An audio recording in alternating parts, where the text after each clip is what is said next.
반갑습니다.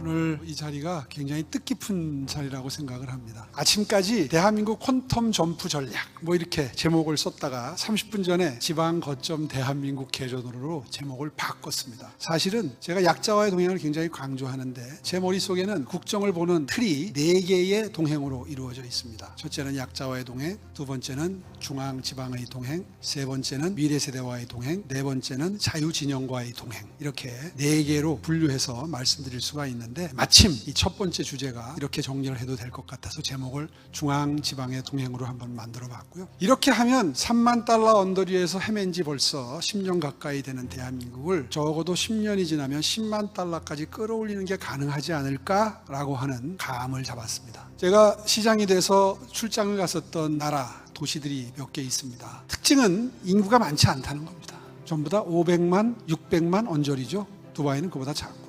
그런데 싱가포르는 1인당 GDP가 8만 5천 달러 언저리고요. 아일랜드는 10만 달러입니다. 두바이는 그거보다는 좀 작지만요. 한 4만 달러 됩니다. 그러니까 인구가 작은데 이런 엄청난 1인당 국민소득을 빠른 속도로 만들어낸 나라들이라는 특징이 있습니다. 제가 가운데 빨간색으로 표시한 게 비결이라면 비결일 수 있겠습니다.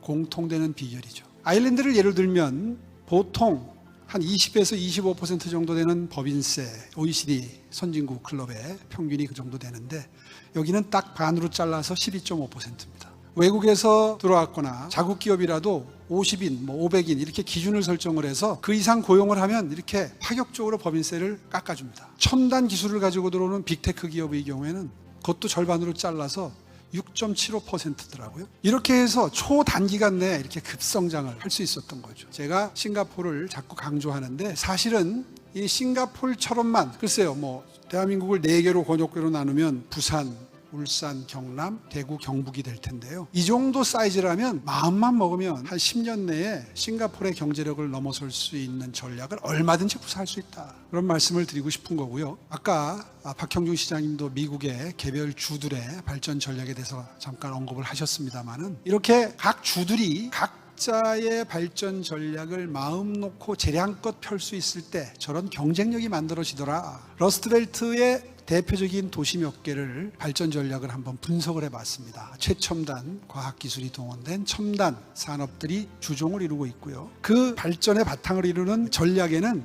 결국 인재를 발굴하고 어떻게 육성하느냐가 자리하고 있습니다. 혁신지구 전략이 바로 이런 과거의 영화를 되찾고자 하는 몸부림을 치는 미국 도시들에서 아주 잘 정리돼서 나타나서 또 성과를 보고 있는데요. 그 성과를 정리했습니다. 2010년을 기준으로 해서 과거는 파란색, 그 이후에 2018년도까지를 붉은색으로 표시를 해보자면 인구도 늘고 일자리도 늘었을 뿐만 아니라 GDP나 이 종사자 수 증가율을 보게 되면 아주 엄청나게 늘어난 걸 보실 수가 있습니다.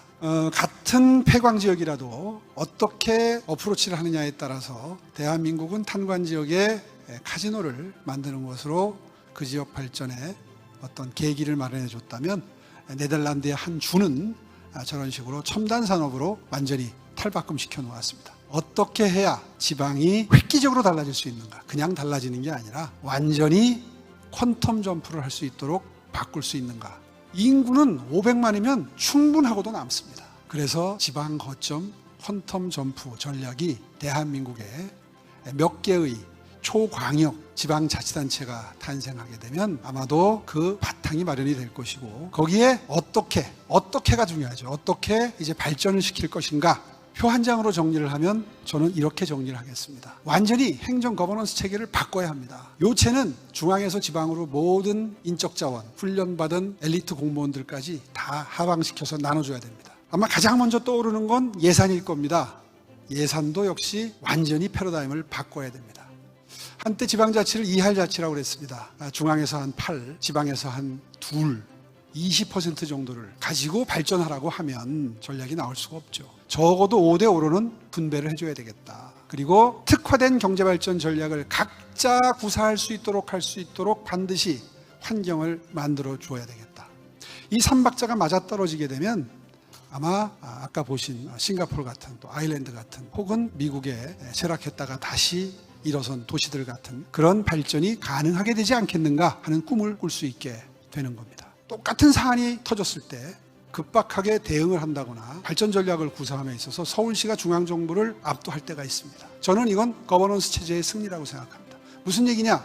서울시의 공무원들은 순한 보직입니다. 무슨 뜻이냐? 통합적인 사고를 할 수 있는 인재로 길러진 훈련받은 엘리트 공무원들이 마음을 열고 해법 중심으로 사고를 할 때 부처의 이주의를 이겨내고 통합적인 사고와 창의적인 사고가 가능하다는 얘기입니다. 그래서 결론적으로는 중앙정부가 모든 권한을 다 지방으로 이양한다. 아무리 이양을 해도 절반 이상 이양하기가 쉽지 않겠지만 거의 80% 권한을 이양한다. 그냥 중앙정부는 연방제의 중앙정부처럼 외교 안보만 하고 극단적으로 얘기하면 나머지 산업전략은 전부 지방으로 내려보내라. 기재부 공무원들이 굉장히 엘리트들이고 유능한데 그렇게 유능한 공무원들을 4분의 1만 중앙에 남기고 4분의 3은 다 지방에 공무원 자체를 내려보내야 된다. 이런 큰 발상의 전환을 하지 않으면 지방에서 자체적인 인력만 가지고 발전 전략을 세우는 건 한계가 있을 수도 있겠습니다.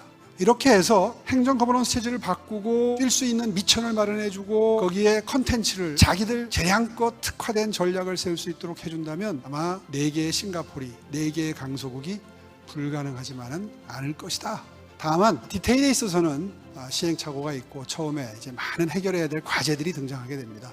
이제 이런 것들은 다 극복을 해야죠. 해서 적어도 5년 내지 10년 정도가 지나서 완전히 이걸 이제 지방 분권이라고 표현을 해도 좋고요. 완전히 지방이 재량껏 뛸 수 있게 시스템만 구축을 해놓으면 그 다음부터 사실은 정부가 할 일은 별로 없어질 거라고 저는 확신합니다.